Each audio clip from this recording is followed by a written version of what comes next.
The Journal of a Psychopath. I found the journal hidden in an old chest at the attic of an abandoned house.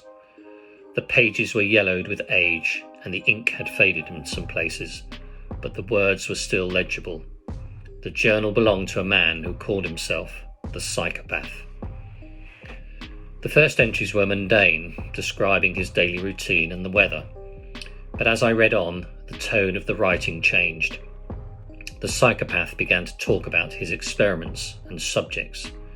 He would lure people to the abandoned house with promises of work or shelter, and then he would subject them to cruel and sadistic acts. I was horrified as I read about the terrible things he had done to these innocent people, but I couldn't stop reading. I had to know more about this monster. The Psychopath's writing became more and more erratic as the journal progressed. He talked about how he enjoyed the feeling of power he got from hurting others, and how he couldn't stop himself from doing it. He even wrote about how he wanted to kill more, and how he was planning his next victim. I knew I had to do something to stop him. I went to the police, but they didn't believe me. They thought I was just trying to make up a story for attention. I knew I had to take matters into my own hands.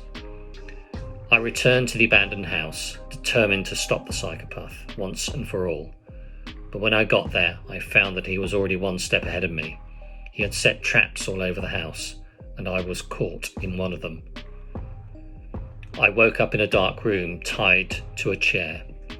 The Psychopath was standing over me, a twisted smile on his face.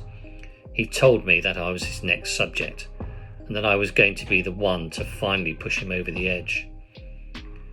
I knew I was going to die, but I refused to give him the satisfaction of seeing me beg for my life.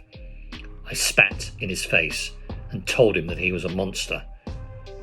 He just laughed and said, "You're right, I am a monster, but at least I know it."